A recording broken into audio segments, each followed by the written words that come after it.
Welcome to this program entitled Optimizing CAD/CAM Restorations with the New Resin-Ceramic Materials. My name is Dr. Mark Clive, and I am a 1997 graduate of the University of Minnesota School of Dentistry. I do want to thank the GC Corporation for their support of this program today. And my goal in our time together is for all of us to learn more about what are the newest CAD/CAM materials, where might we use them, and what would be their indications for their use. And I'll talk a little bit more about specifics and where these materials can be used, where they are going to be at your greatest strength in your practice. I do want to share a few disclaimers with you. And number one is, I want you to hear this message tonight for me as a full-time dentist. Like many of you, I'm in the trenches 180 days a year, seeing patients on a full-time basis. I have a practice that has 16 members, and Monday through Thursday and some Fridays, like many of you, I am working chairside with my patients, doing anything from extracting a broken tooth to a distal composite on tooth number 16 or 2-8 for our colleagues outside of the country. I did look up in 2014, I did approximately 400 CAD/CAM restorations. I share that figure with you not because I feel like I've done a lot of them, but CAD/CAM restorations are a significant part, or I think a significant part of my practice. And again, I come to you with the humble credibility of someone who is working every day with these materials in some fashion. I joined the CAD/CAM world specifically as a CEREC user in 2011. So I'm on my 4th year of this journey, and it has been unbelievable. An additional disclaimer is that while I'm going to share some biomaterials research, I do want you to hear me share the ideals, not with the idea that I'm a biomaterials expert or a biomaterials physicist. Again, full-time practicing dentist of 17 years, working chairside with my patients on a day-to-day basis.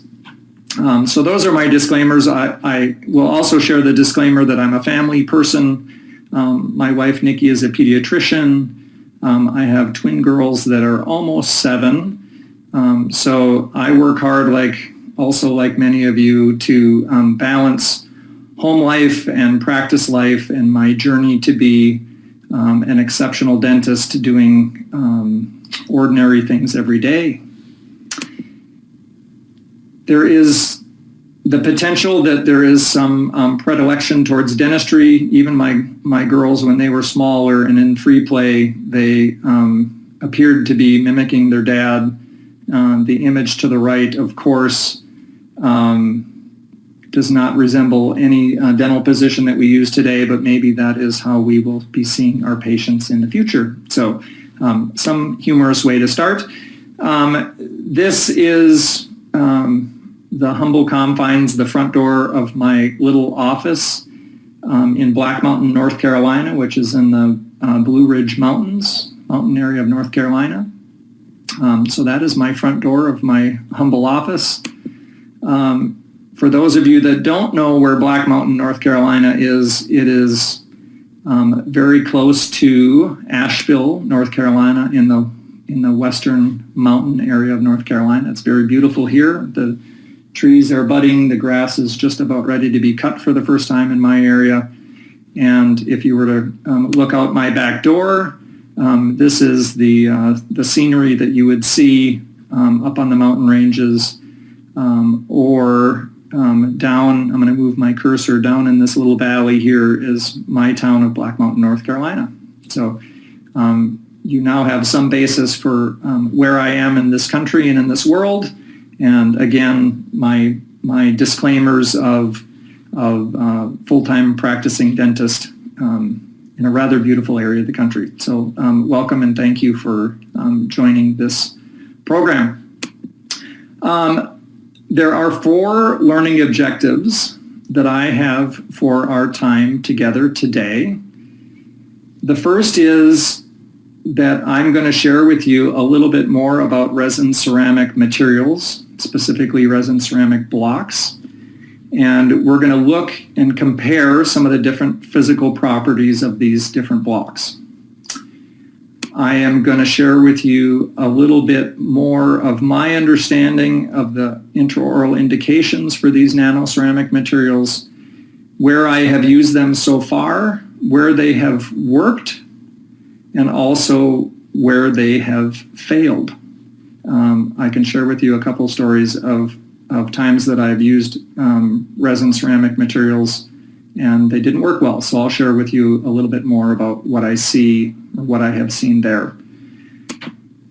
There are some new products out there, a new product that in specific that I can share with you that allows us to characterize CAD/CAM restorations. One of the things that I am striving for is to create restorations that more closely mimic the appearance of natural teeth. And sometimes teeth have gradients in color, or they have stained pits and fissures and things that we would like to mimic. And isn't it nice that there are some products out there today that will allow us to add this type of characterization to the restorations? And I'm going to show you a product that I'm using today that I think really offers some wonderful benefits in this area. And lastly, I'm going to share some tips and tricks that in the last 4 years of my CAD/CAM journey that I think have led to the most efficient workflow and have given me the most optimal aesthetic results. So those are the 4 learning objectives that I have for our time today. So, and again, I promise to show some tips and tricks and use this little wonderful picture to share with you some ideas that I have gleaned over the years that have helped me become better with my CAD/CAM dentistry, and specifically the resin ceramic materials. So the first objective that I want to share with you is let's look at some of the different physical properties of these resin ceramic blocks. And the first way that I kind of want to lure you into this topic is to look at kind of the timeline of materials from the standard. You're going to hear me refer to Emacs CAD as kind of one of the gold standards, one of the most, it is the most popular restoration placed in the CAD/CAM world today. Ivoclar created Emacs CAD in 2007. It was introduced then. The lithium disilicate was created before then, but it's in the CAD world. It started in 2007. And the other 3 products listed, 3M's Lava Ultimate was introduced in 2011. And then in 2013, Vita introduced their resin ceramic CAD material called Anamic. And in 2013, GC introduced their CAD product called Ceramart. So again, the evolution of these products was kind of the gold standard was Ivoclar in 2007, and 3M. There are many different CAD materials out there today, but the 3 most popular resin ceramic materials entered their evolution in 2011 and 2013. So we're going to spend some time looking and comparing these 3 materials and kind of the science and chemistry, biomaterials chemistry around these 3 materials. So what are we really trying to achieve when we're placing restorations, CAD CAM restorations, or really any restoration in the mouth, what do we want? More than anything, we want the natural opalescence of a natural tooth. We want to try and mimic the appearance of a natural tooth as much as possible. We also want to mimic the physical properties of a natural tooth as much as possible. If you're like me, full-time practicing dentist, you want things that are easy to polish. You want things that you want to use restorations that have high wear resistance. And also, I want a radio opacity that makes it easy for me to determine where is the transition point between the restoration and the tooth. So when I think of the properties that I want in the materials that I use, these are the things that I want. I want physical properties that are similar to enamel and dentin. I want to make sure that they look like a tooth, that they're easy to polish, they'll hold up, and I can tell the difference between a restoration and a tooth and anything in between. So what type of fabrication properties do I want? If I'm using CEREC or I'm using E4D, I want to make sure that, that I have something that mills gently. It's gentle on burrs. I want to make sure that it mills with precision. I want the margins to not chip. I want things to be dead on. I want to make sure that any restoration, wouldn't it be nice in our world of CAD CAM dentistry if we could do all our restorations without having to do firing cycles? These resin-ceramic materials are getting to the point that they are stronger and more resilient, and I think that we are going to see days into the future here where we're going to be doing less and less firing of our materials. I want to use a material that I could characterize. Wouldn't it be nice if the tooth has a significant gradient from A3 to A1, and I can use a material that if that gradient isn't built into the block itself, that I could characterize the surface of it, and that characterization would hold up over time. Wouldn't it be nice if we had materials that were repairable in the mouth? And again, came in lots of available shades that would allow us to get us real close to the natural appearance of the tooth, and any modifications, again, were simple and easy. So these are the types of fabrication properties that I want in a restoration. So let's continue and look at what are the biomechanical properties of these different restorations that are available today. So across the top, I have CeraSmart, Lava Ultimate, and Vita Anamic. These are 3 different resin ceramic materials. You will notice, if you look closely, that each of them has a percentage of resin and a percentage of ceramic.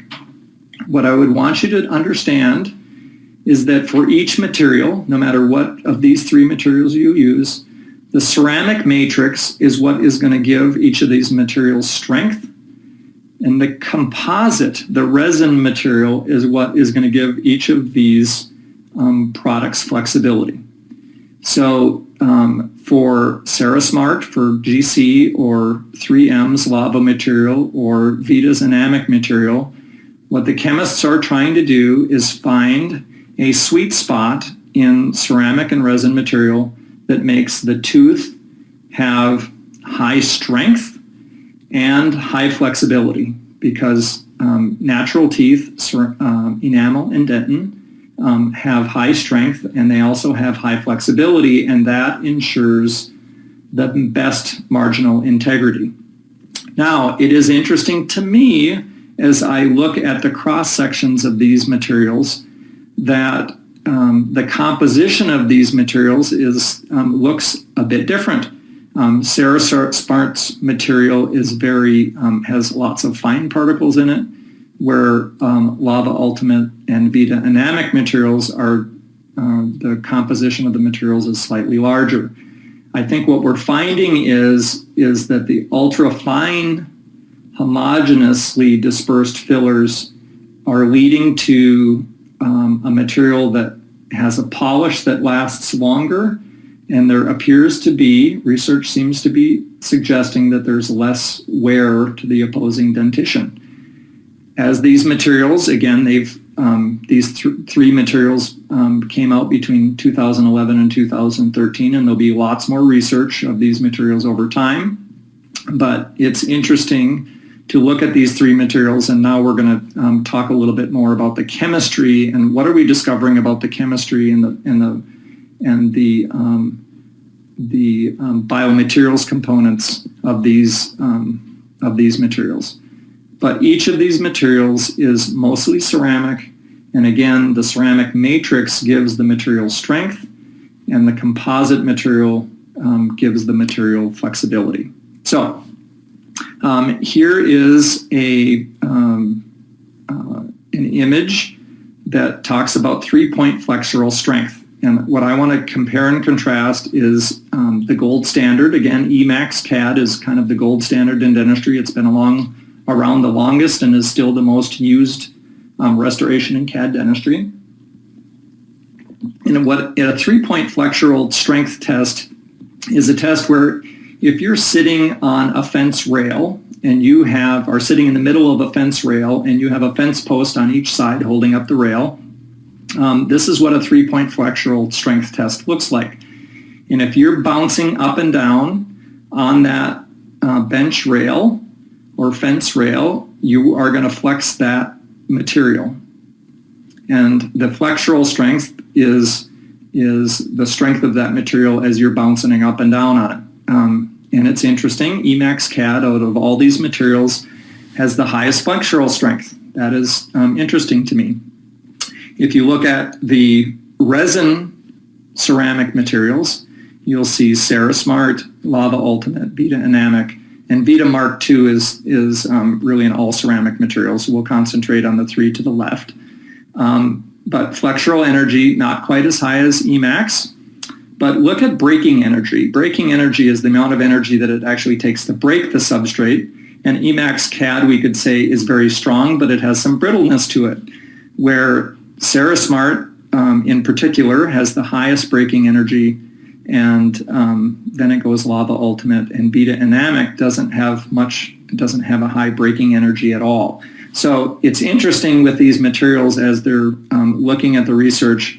Again, what any manufacturer wants to do is they want to find a sweet spot of high strength and high flexibility, because that's what maintains marginal integrity. So let's look at a second way of evaluating strength. Biaxial flexural strength is a different way of measuring a material, and the test for biaxial flexural strength is to actually use they set a disc on kind of 3 points, and they press right in the middle of the disc. So if you press in the middle of the disc that has 3 places underneath the disc that are receiving that force, you will see again Emacs CAD has the highest flexural strength, 356 megapascals, and then it goes CeraSmart, Lava Ultimate, and Beta-Enamic is a little bit down further. So again, what manufacturers are trying to find is how do we get high strength with some flexibility.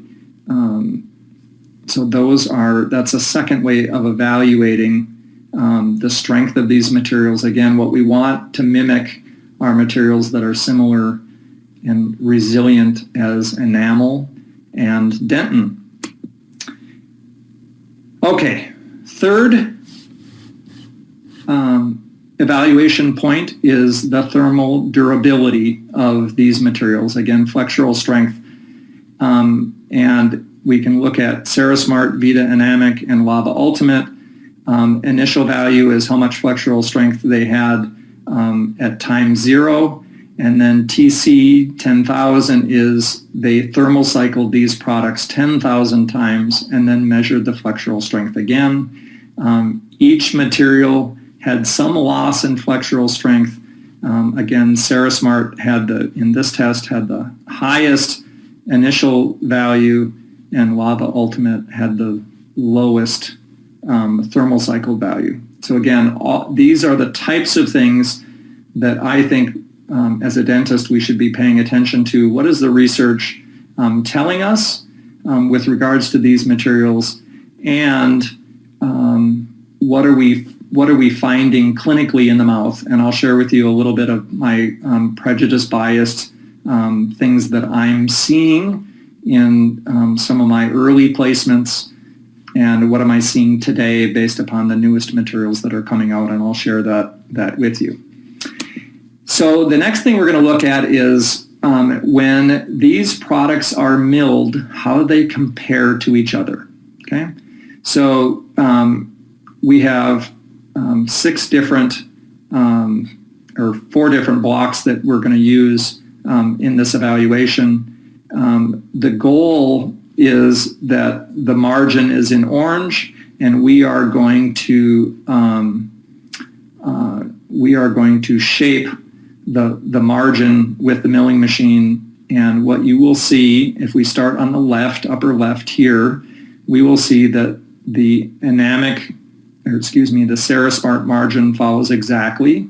And this is what I see clinically in my own restorations, is that Cerasmart really does have a gorgeous milling properties. It mills to the margin frequently. If we look at Vita Mark II blocks, or we look at Emax CAD blocks, I certainly see, particularly when I'm milling things that have lots of marginal surface like inlays and onlays, that my experience in my hands with my milling machine is that I get some chipping of the margins on Emax CAD. I cannot mill the margin as pristinely as I can with some of these other materials.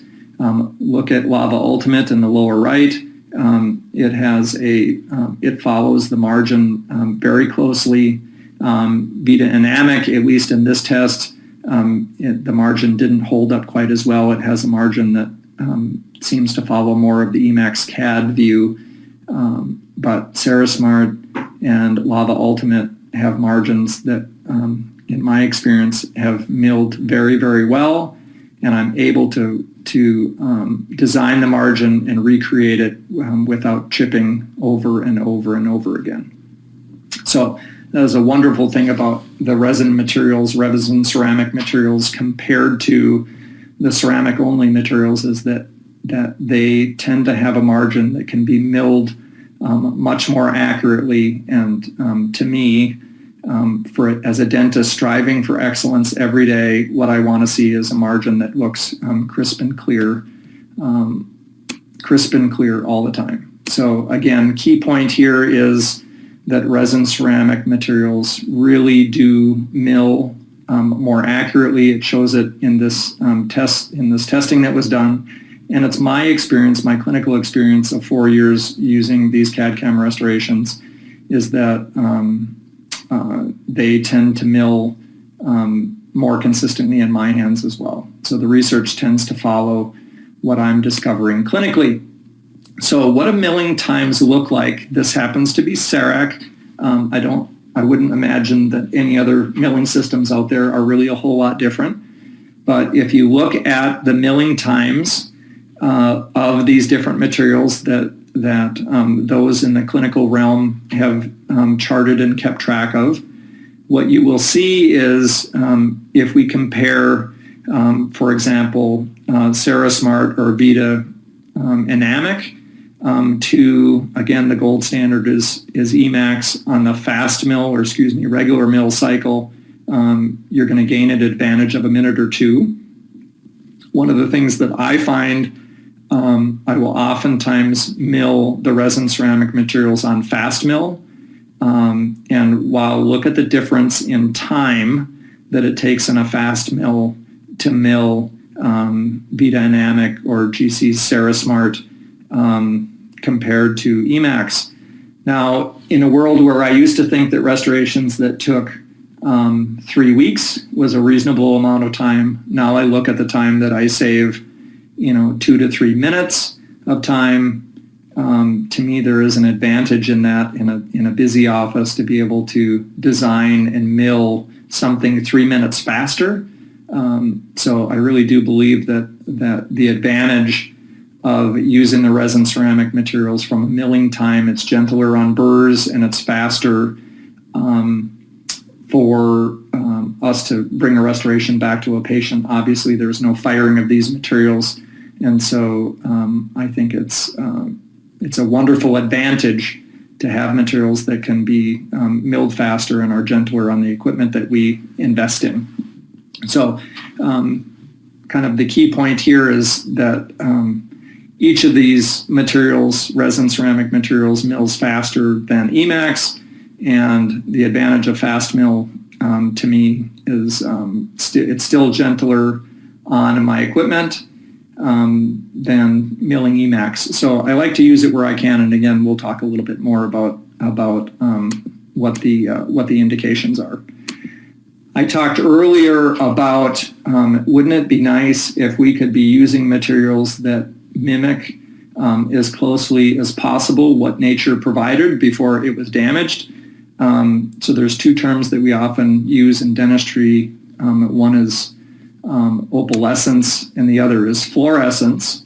So we want to work with materials that offer us opalescence that's similar to natural teeth, and we want to offer fluorescence that is similar to natural teeth. So here you can see this happens to be Cerismart. You can see the difference between Cerismart and a traditional composite based upon its view of opalescence. Certainly mimics that of natural teeth. I'll show you some samples of the different products I've used, and kind of you guys can compare and contrast the ability to mimic these restorations as natural. So here's an image of Cerismart with opalescence. The next image happens to include Cerismart, Lava Ultimate, Resin-Ceramic, Emax CAD, and with blacklight. And how much fluorescence is there between these materials? So if we take the two, if we take a natural tooth like here on the left, and we compare that all the way to the furthest spectrum of Emax CAD, my guess is that anybody that has used Emax CAD would agree that it can sometimes be hard to mimic the fluorescence of a natural tooth when you have an Emax CAD tooth right next to it. That's where you tend to see the most marked changes. So the brighter the material is, I think the two brightest to me, or three brightest, would be the Vita Mark II, Lava Ultimate, or Cerismart. They most closely mimic the natural fluorescence that a natural tooth has. So again, in my world, I want to make sure that that the products that I'm using and the products that I want to see continue to be developed from a restorative dentistry perspective is these materials that most closely mimic what natural teeth provide us. So that is my summary of materials and kind of the physical properties of materials. I think the key points of the physical properties is that we want things that mimic natural teeth. We want things that mimic natural teeth not only in their strength and flexibility, but also their optical properties. And I do think that the materials that are being developed today really offer that perspective for us. So the next thing I want to share with you is my understanding of the intraoral indications for nanoceramic materials, and certainly I'll have my prejudice biases on these materials based upon my own clinical experience.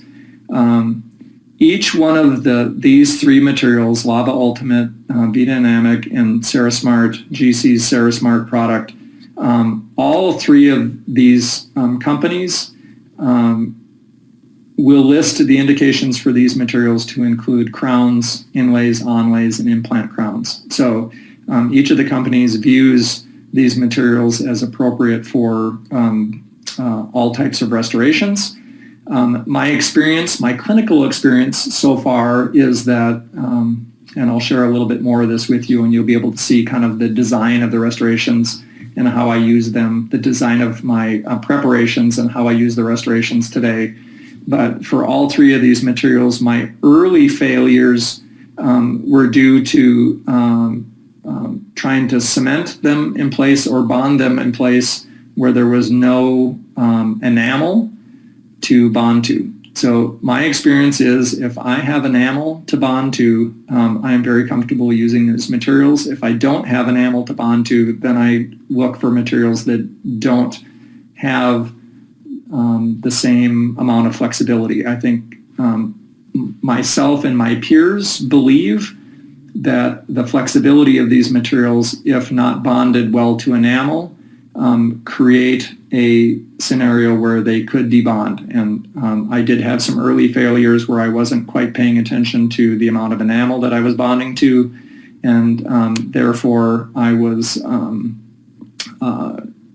having some debonds. It's not a fun thing to go through, but that's to be on the learning edge. Sometimes that's where we need to be. So a key point in this is that all of the resin ceramic materials, the manufacturers are indicating they're available for all types of restorations.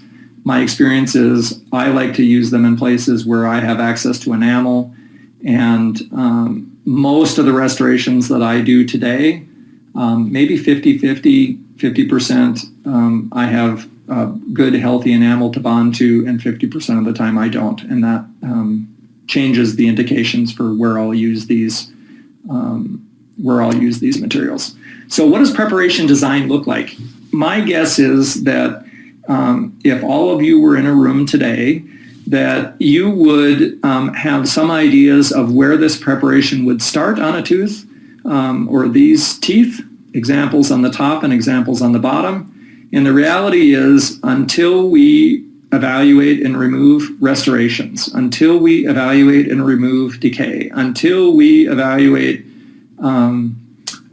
cracks or convenience form, or see that a crack undermines a cusp or something like that. I know in my practice, when I start restorations like this, I have an idea of what the final preparation is going to look like.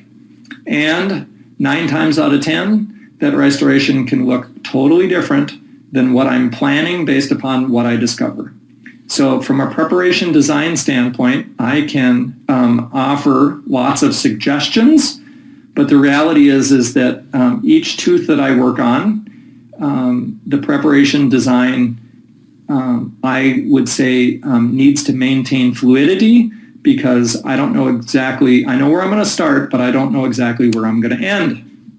So certainly the goals that I have in doing preparation design for any restoration is that I'm going to break contact, I'm going to create draw, there's going to be a convenience form, and for any bonded milled type of restoration that I do today, I'm going to make sure that it has rounded internal line angles.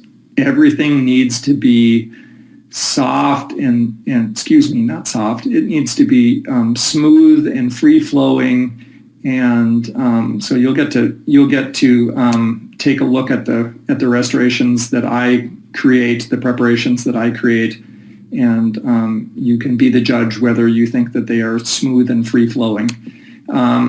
Certainly, I believe that the restorations, the preparations that I create, and the restorations that I create are influenced by the burrs that I use. Brasseler makes some fabulous burrs.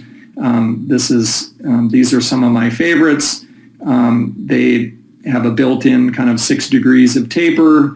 They have markings that allow me to make sure that I have enough occlusal reduction, and they give me a general outline form that is very helpful with how the restoration is going to be, how the preparation is going to be designed.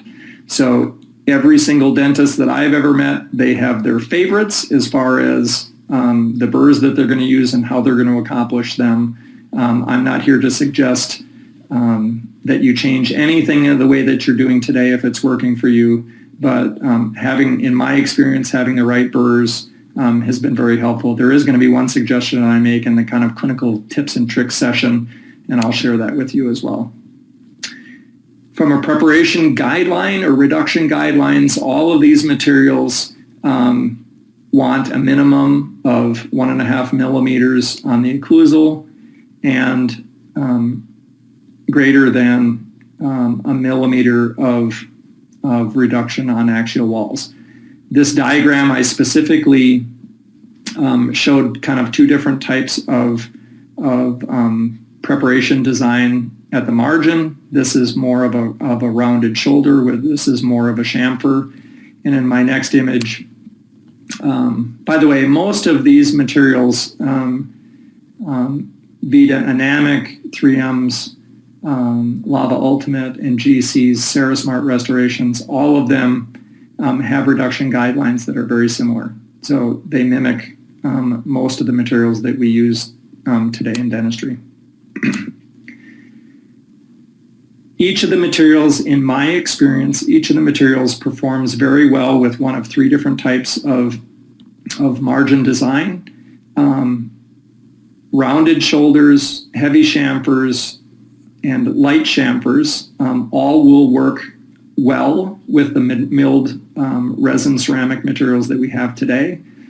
I wouldn't recommend the light chamfer if all you're doing is using ceramic materials, ceramic only materials. So Emax CAD in my world I do not end up with a beautifully milled margin with a light chamfer design. But each of the resin ceramic materials, I think, performs very, very well with either a rounded shoulder, a heavy chamfer, or a light chamfer. They just mill that accurately.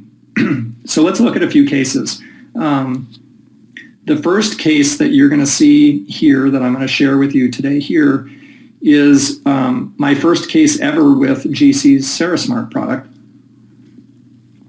So you'll see that the patient came in, the lower right first molar mesiolingual cusp was broken. The amalgam restoration was intact. And in my world, this is the type of indication that I'm going to use a resin ceramic material. As you can see by the lower picture, I have lots of healthy enamel, and I'm able to create a really free-flowing, smooth restoration. I've polished the margins, and a little bit I'll show with you what I polished the margins with. But I wanted to get, I want to keep things smooth, and I want to make sure that I maintain nice enamel. So I use the OmniCam. This is what the capture image looks like up on the top, and here's what the bonded ceramic material looks like when it's placed in the mouth. This is the first time that I've used this, and now I use a product that I'll share with you in a little bit called OptiGlaze. And OptiGlaze allows me to characterize a restoration like this so I can more mimic the Pitts and Fisher characterization, and I can do that on the ceramic material itself. So here's a second case. Here I used a couple of different materials. I believe this was the second case that I used a resin ceramic material, and I used a mixture of Lava Ultimate and Ceramart, and we're going to look at what I did well and what I didn't do well. So again, in this image, all of us have an idea of what we're going to find when we create a restoration like this and we start working. Here was a preparation design. Here's what it looked like on capture. As a CEREC user, there are times when I have lots of inlay-onlay margins that I use just a tiny bit of powder. Here's the design of the restorations, and kind of here's before and after. What I'd like you to see is those are two Ceramart restorations, and look at how the underlying same color block, underlying two structure influenced the color. And what I also found is particularly comparing and contrasting the premolar tooth here with the second molar tooth here is look at the difference in the HT block that was used in Lava Ultimate versus the HT block that was used in CeraSmart. And this is one of the reasons why CeraSmart is becoming my favorite go-to block, particularly the HT high translucency quality of it. And I did play with a little bit of characterization. I'll share that with you a little bit later. Here is a recent case of two restorations that were placed. So here's the preclinical or the clinical before I started. Patient came in with a broken tooth and she had recurrent decay under the second molar as well. That's what it looks like at preparation design. This is what it looked like from an image capture standpoint. Again, I want smooth preparations, free-flowing margins in enamel, and I just had enough enamel to bond to. Here's the design of the restorations, and again, here is a before and after. This material that I used was GC's CeraSmart, and I'd had a little bit of experience with the OptiGlaze kit by this time, so I was able to put a little bit of characterization into the pits and fissures, and I was able to mimic a little bit of the kind of white frosty appearance that the patient had on the cuss tips up here. I was able to mimic that on the lower teeth. So excuse me, not lower teeth, but lingual cusps. So this was a material that so far is showing lots of promise for me as far as its kind of chameleon-like properties and ability to characterize the material well. So from my standpoint in preparation design, I want something that I want enamel to bond to, I want to maintain adequate isolation, and I want to make sure that my preparations are very, very smooth. And I'll share with you a little bit about that. So again, these are just two lower premolar and molar preparations that were full crowns. Again, I want enamel to bond to if I'm going to use these materials. I want to maintain isolation, and I want to make sure that things are very, very, very smooth. So how do we characterize these materials? My experience in characterizing composite or acrylic in the past has been to use color accentuators. Kerr has a kit, Color Plus kit as an example, and it's a light cured material. But I showed these restorations earlier, and the kit that I'm using today is made by the GC Corporation, and it's called OptiGlaze. And for any restoration, this happens to be CeraSmart's directions for once a restoration is fabricated, sandblast it with 25 to 50 micron aluminum oxide, and under low pressure, I then steam the restoration out, and then I go to characterization if I choose to do that. This is the OptiGlaze color kit that the GC Corporation has fabricated. It has a plethora of different colors. I'll highlight a few of them so that you get some idea of what do I use on a regular basis.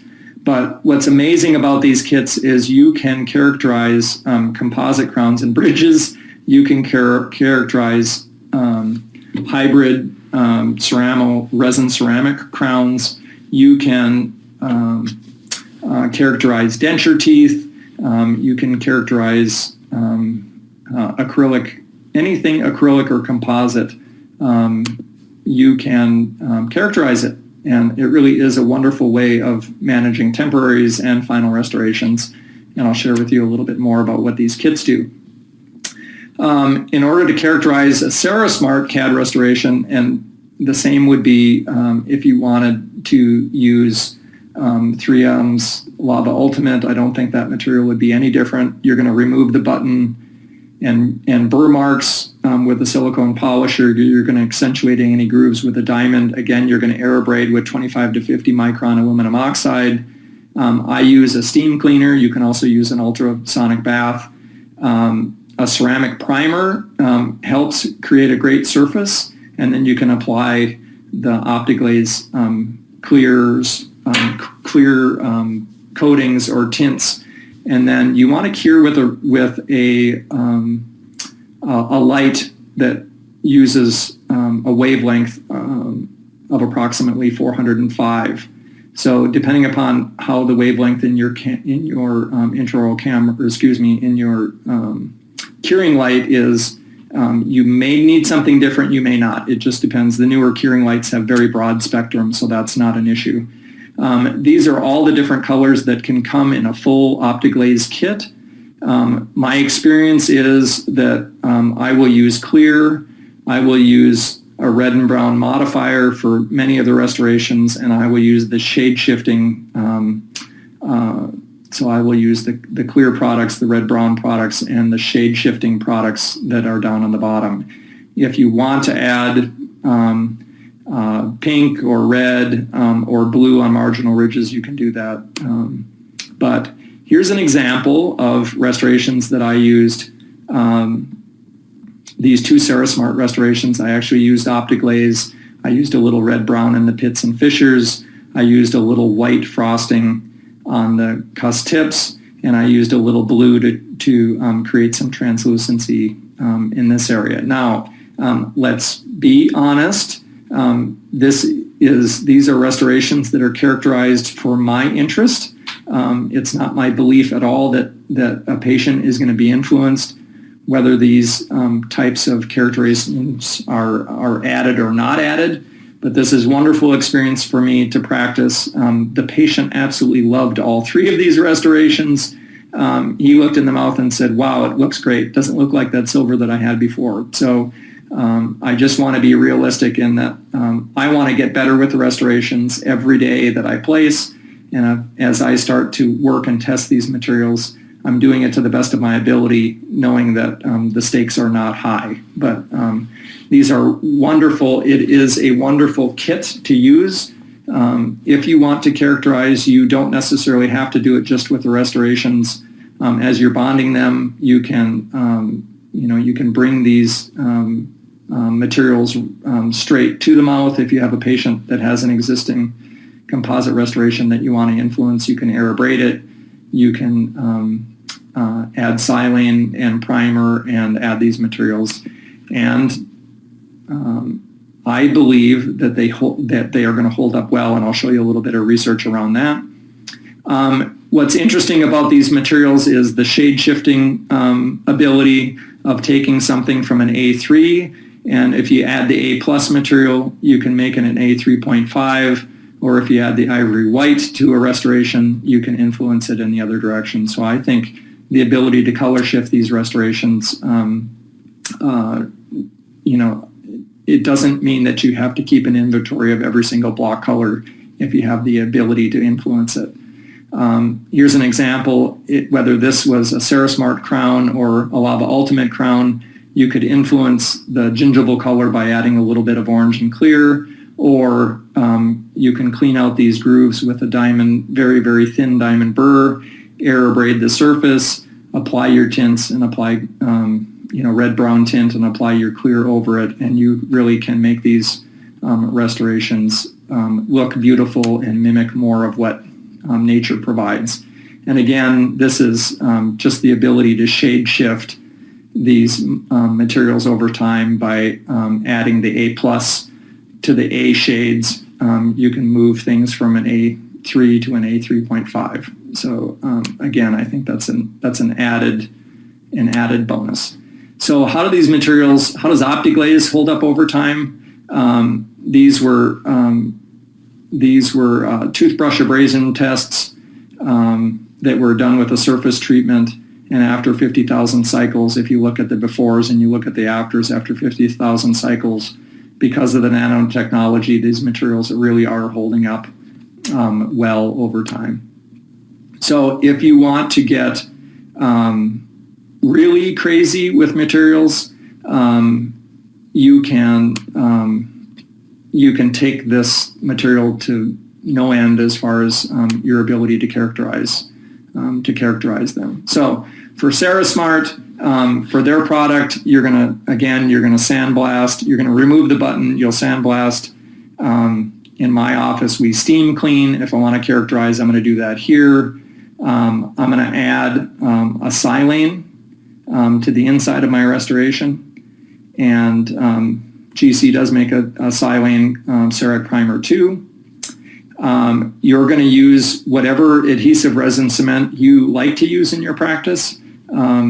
You're going to follow the manufacturer's directions of that material, and you're going to cement the restoration in place. So you've got lots of good, you've got lots of options. These materials, I think, are very bond friendly, and so that's something that you can look forward to adding to your armamentarium. And again, my experience is that these restorations in my hands and in my practice hold up best when I have enamel to bond to in a rim all the way around the tooth. So that's the indications that I'm using. So tips and tricks. What are things that we can do that offer the most efficient workflow and give us the most aesthetic result? Here's tip number one. I oftentimes get this question, is our resin ceramics, how do we build them? In America, the definition today of a ceramic crown includes pressed, fired, polished, milled restorations, and resin ceramics fit into that description. So feel free to use the proper coating, and these materials are covered. My experience as far as making restorations really, really smooth. These are the types of products. This is what I use on a day-to-day basis. It is part of my burr block. It's a simple white stone, Arkansas stone, and I use they come with a square end on them, and I take a little diamond and I polish them to the round, which you see here. And the goal is that I go over every part of my restoration with a white stone and polish, polish, polish. If it's a flat surface, like if it was going to be a central incisor or something like that, I'd use 3M Softlex discs or something that would give a very, very high polished surface. I believe that my restorations fit better, and the marginal integrity is a lot better if I do that. So smooth, smooth, smooth is the word. For resin cleanup, I think this is the biggest frustration for dentists that are doing any bonding is what do I use that allows me to clean up things quickly. In my world, this little Butler stimulator is a wonderful way of curing or removing cement prior to cure. And please remember to always wipe from tooth to restoration. If you go the other direction, you have the ability to pull the cement away from the margin area. And really what I want to do is make sure that area is loaded up and appropriate. So here's a wonderful tip or trick for you. I believe that isolation is paramount for adequate bonding, for superior bonding. So these are some ideas of things that you could use. There are lots of different products out there that mimic what the Isolate, IsoDry does today. I show these pictures not as an endorsement of their product per se, as much as an endorsement of the philosophy of use some of these different products, try them out, figure out what works best for you. Optrogate is another example. There are 10 different ways that the lips and cheeks and tongue can be retracted out of the way. But all of these things, I think, are superior to using nothing with regards to bonding. There are lots of companies out there that provide ways to work with smaller pieces, but isn't it wonderful that we can use just a simple micro brush that most every dentist has in their office with a little bit of dental adhesive on it, and you take the dental adhesive on the brush and put it on your restoration and hit it with your light curing unit for 2 seconds, and voila, you have something that sticks to that restoration. And as soon as you push it in and hold it down and grab that little micro brush, it'll pop right off. So the dental adhesive is strong enough to hold it in place, but weak enough that it can pop itself right off. So lots of different resin cements out there. Find the product that works best in your hands. 3M makes products, Ivoclar makes products, Kerr makes products, but resin cements are the gold standard as far as placing restorations, nano-ceramic restorations, or resin-ceramic restorations that stay in place. It's my belief that as a practicing dentist, it's my responsibility to use magnification. It allows me to see things that I just don't see with my naked eye, so that it's an encouragement on my part to use magnification, because I know I'm giving my patient the best. These next two images are something that I believe strongly in, and we use in our practice a lot. It's just simple photographs. We take photographs for new patients that come into our practice, and any patient that wants to be more involved in what's going on with their mouth. And isn't it interesting how patients will make remarks, their treatment planning their own mouth when they write and make circles and say, I want to replace this with porcelain. So if you want to do more aesthetic dentistry in your practice, my encouragement, a tip or trick along the way would be incorporate photography in your practice, take pictures, give them to your patients, allow them to hold them in their hands and look at what's going on in their mouth, and you will find that you get to do more of the dentistry that you love to do. So an additional tip or trick. OptiGlaze, it has become my go-to product from the standpoint of if I want to color a resin ceramic product or an acrylic product in my practice, it offers properties that I haven't seen in other materials yet. So from my clinical experience, this would be something for you maybe to try. I have enjoyed working with that product.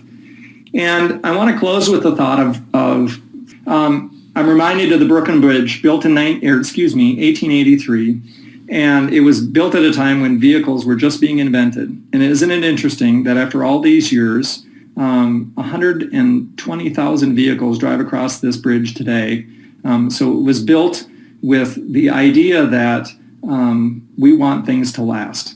So I certainly want my dentistry to last, and I know that all of you want your dentistry to last, and continue striving for excellence. The people that built the Brooklyn Bridge in 1883 certainly believed that they could build something that would last a long time. I don't know that they envisioned that heavy trucks and trains and passenger vehicles, 120,000 of them, would go across a bridge every day like this, but it's still standing with not a single major change.